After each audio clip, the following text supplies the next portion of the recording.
Habíamos dicho que la dominación oligárquica estaba experimentando eh, una larga decadencia, una crisis y larga decadencia desde el cambio de siglo, pero que se hizo más pronunciado en la década del 20. Fundamentalmente, digamos, lo que en su momento había sido eh, cuestionamientos o la necesidad de lidiar con los crecientes cuestionamientos por parte del liberalismo reformista y por otro lado el movimiento obrero de predominio anarquista, eh, en la década del 20 se va a ver como sustituido por nuevos desafíos, ¿no?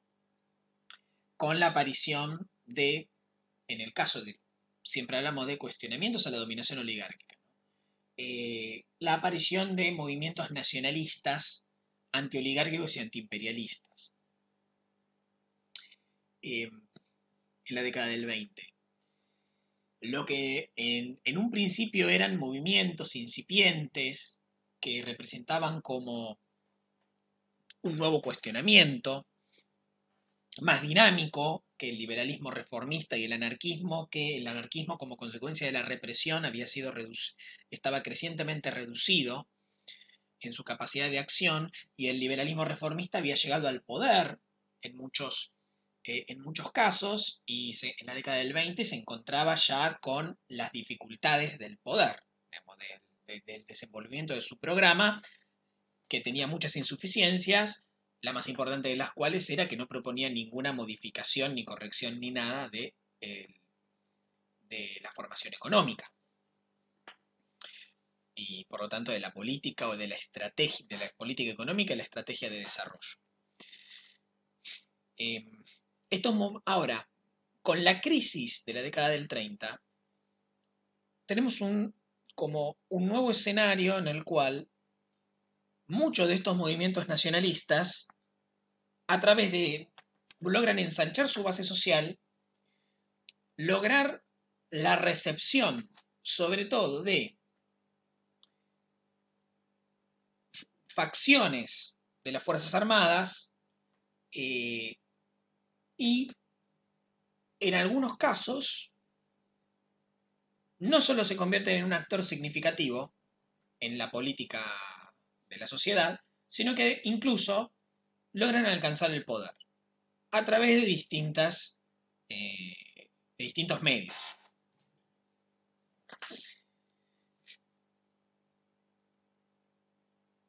¿Pero de qué manera? ¿O cuál fue la forma que asumió esto? Podríamos decir que no se trata solo de crisis económica, la década del 30, sino que también se trata de agudización de la crisis política.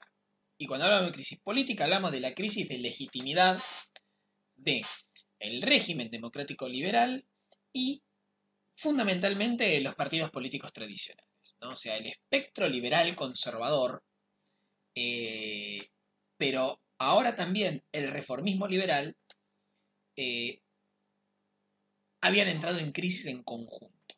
Era el conjunto del régimen democrático liberal el que estaba en crisis, en todo el mundo. América Latina en ese sentido no fue la excepción. Esto, por supuesto, se va a reflejar en el retroceso concreto de la democracia liberal a partir de una oleada de golpes de Estado, que algunos coincidieron cronológicamente con la crisis. Argentina 1930, Brasil 1930, hubo muchos casos. Eh, otros elementos, que expresan esta crisis. El ascenso de nuevos liderazgos autoritarios, uno de los más conocidos, el de Getúlio Vargas en Brasil, de la mano de nuevas alianzas, la fuerte inestabilidad política y por otro lado el crecimiento de la intervención de los Estados Unidos en la política interna de las sociedades latinoamericanas, sobre todo en Centroamérica.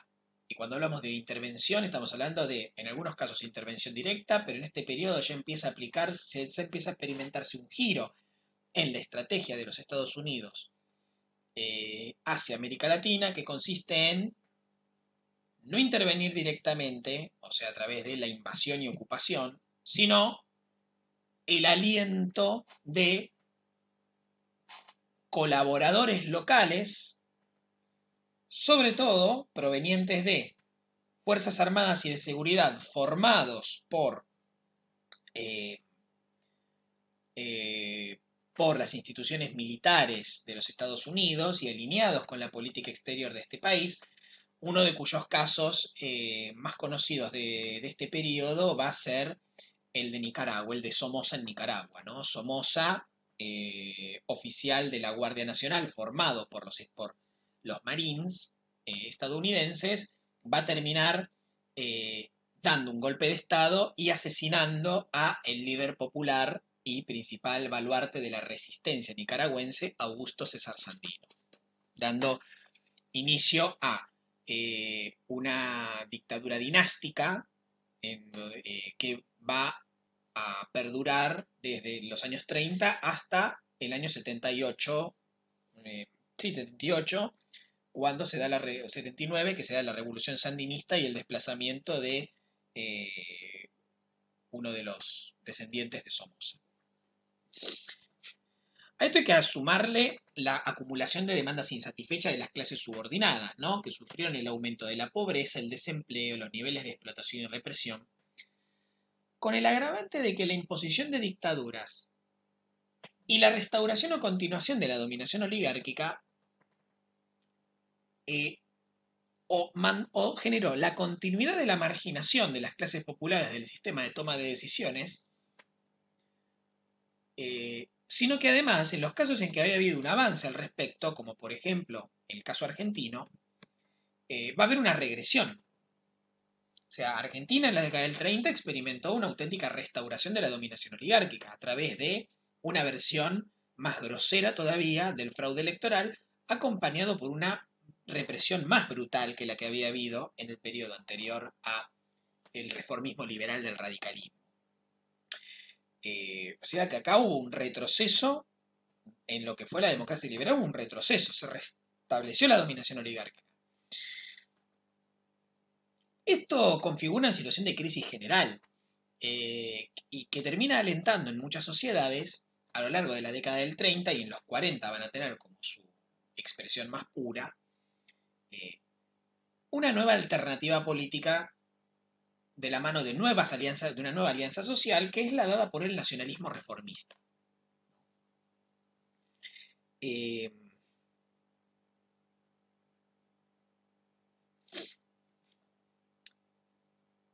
Este nacionalismo reformista se va a alimentar del ideario, de los debates, de las propuestas, de ese nacionalismo antioligárquico y antiimperialista de los años 20, pero claro, ahora con un ensanchamiento de su base social y un mayor alcance institucional. Los factores clave del ascenso al poder fueron el apoyo de la clase obrera, esta clase obrera acrecentada y con una nueva composición, el campesinado en los casos en que era un sujeto de relevancia, la mayor parte de América Latina era así, lo que pasa es que acá en Argentina es muy especial, acá el campesinado siempre fue irrelevante. Pero si ustedes cruzan a Perú, digamos, la región andina, o a Centroamérica, México, o incluso Brasil, el campesinado tiene otro peso histórico. Después, por supuesto, el predominio de la facción nacionalista en las Fuerzas Armadas fue central. Fue central porque también es como la valorización y el ascenso de las Fuerzas Armadas como corporación, como sujeto político activo en el sistema político, lo convirtió, por supuesto, o convirtió a las Fuerzas Armadas en un auténtico espacio de disputa entre distintos factores que trataban de incidir. Uno va a ser la Iglesia Católica, pero no solo la Iglesia Católica, también los grupos intelectuales nacionalistas van a tratar de apelar a las Fuerzas Armadas. Que de esa manera, posteriormente, van a terminar consolidándose en una especie de rol arbitral. que van a mantener durante varias décadas hasta terminar desarrollando un proyecto propio, ya mucho más avanzado en la década del 60 y del 70. Eh,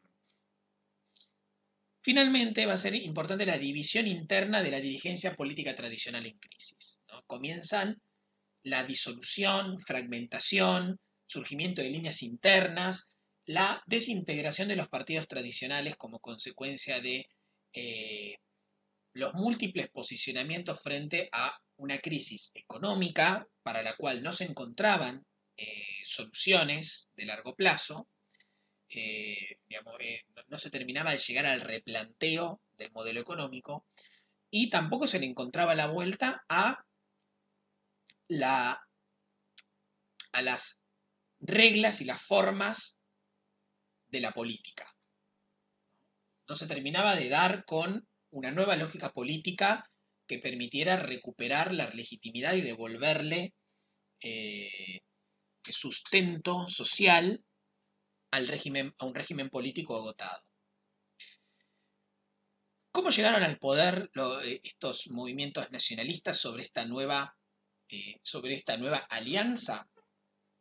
Bueno, en algunos casos fue como consecuencia de un golpe de Estado alentado por las facciones una facción nacionalista de las Fuerzas Armadas. En otros casos fue consecuencia, como por ejemplo en Guatemala o en Bolivia, de manera tardía, en el 52, la llegada fue como consecuencia de una insurrección de masas exitosa. Y por último, en el caso de México o incluso Ecuador, fue consecuencia de la radicalización política del mismo gobierno, ¿no? O la radicalización de la dirección política de uno de los partidos tradicionales. En el caso de México, esto fue evidente con lo que fue el periodo de gobierno de Cárdenas, en la década del 30. O sea, el mismo partido de gobierno, a través de un liderazgo ligado a una línea interna de lo que ya Cárdenas convierte en el Partido de la Revolución Nacional, y que posteriormente va a ser el PRI, el Partido de la Revolución Institucional, Partido Revolucionario Institucional, es el mismo partido de gobierno el que termina llevando adelante una transformación estructural de la sociedad y una reorganización del régimen político en función de la construcción de hegemonía, por ese de la construcción de una hegemonía que apoyara esa estrategia de desarrollo, que se va a mantener por décadas en México. Por otro lado, este nacionalismo reformista nosotros nos referimos a que encarna una nueva alianza social. Hablamos de la clase obrera. La clase obrera va a ser fundamental. Hablamos del campesinado, que si bien que va a ser más o menos importante según el caso, pero nunca va a ser más importante que la clase obrera, que es una de las dos grandes novedades en esta alianza de clases que apoya el nacionalismo reformista. El otro elemento va a venir por la clase dominante. Hay una fracción de la clase dominante que se suma, digamos, que entabla una alianza con las clases populares, digamos, con las clases populares, en particular la clase obrera, para generar una serie de reformas estructurales.